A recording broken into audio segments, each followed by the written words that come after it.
Nothing out there could ever stop me from chasing after the way you love me. Hey, ever wanted an eye tracker for camera movement but don't want to break the bank with expensive hardware?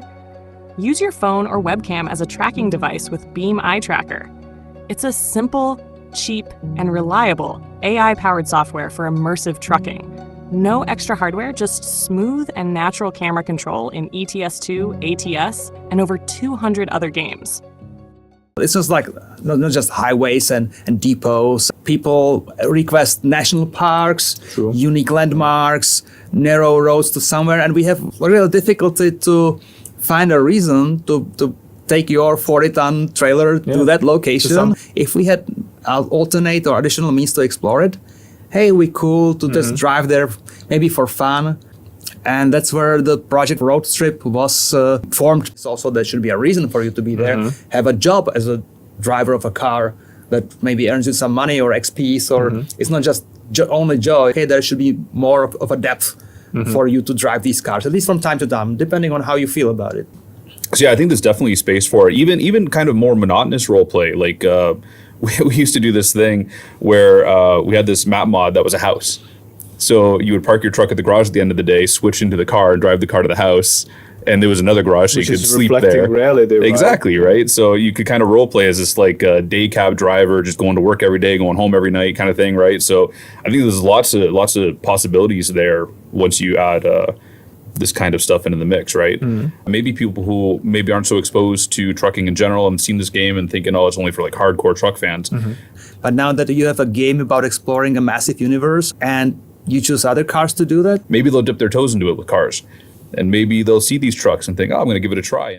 a lot of the work that goes into the physics recently is improving the truck part as well. We're getting better precision, better fidelity. So there's a lot of work under the hood that will serve anybody playing the game, driving any vehicle.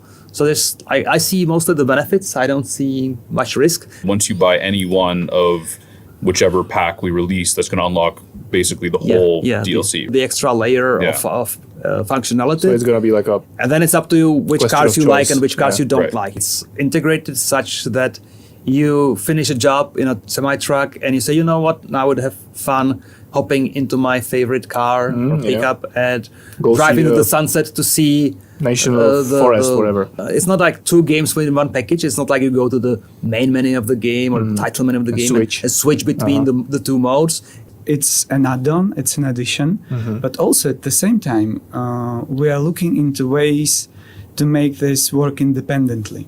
So theoretically, there can be a situation when a new player comes and they decide they want to drive the car.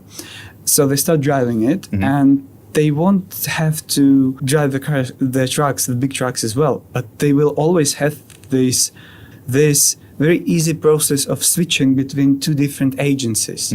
But it should be a way for you to earn some money so that you can grow in the like finance sense if you are only sticking to cars. So there needs to be some system that we feel that takes this into account. Players of ETS2 will now be scratching their head, how about us? And there's something for them as well in development, I can say. But I imagine that if this catches on, we would absolutely be highly motivated to really follow up and reflect car driving in Europe as well. But we had to choose, we had to pick, and we felt, the world of American Truck Simulator and the truck thing was actually the catalyst for it. The truck versus semi-truck thing. Nothing out there could ever stop me.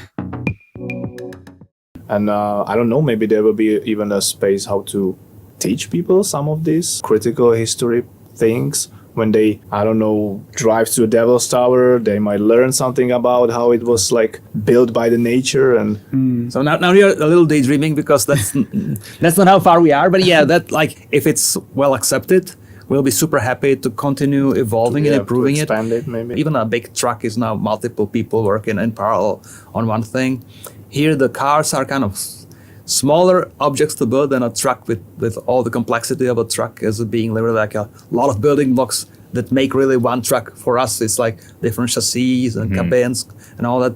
Here for the cars, it's not so complex. So they are, in a way, we are more productive making them. But our community Really? should not be afraid, right? Because this doesn't mean that we are leaving the trucks behind or It's an extra on top Yeah. of the dedication we have for the semi-truckers.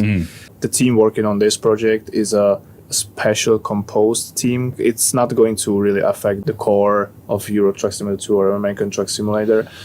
Basically, that's been almost 2 years ago when we started thinking about it. So a lot of thinking through the years, then more and more actual work towards having the concept shape out.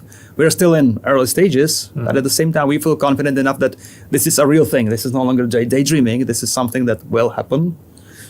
Use my link to get the Beam eye tracker. You'll need it, especially when exploring the States in cars.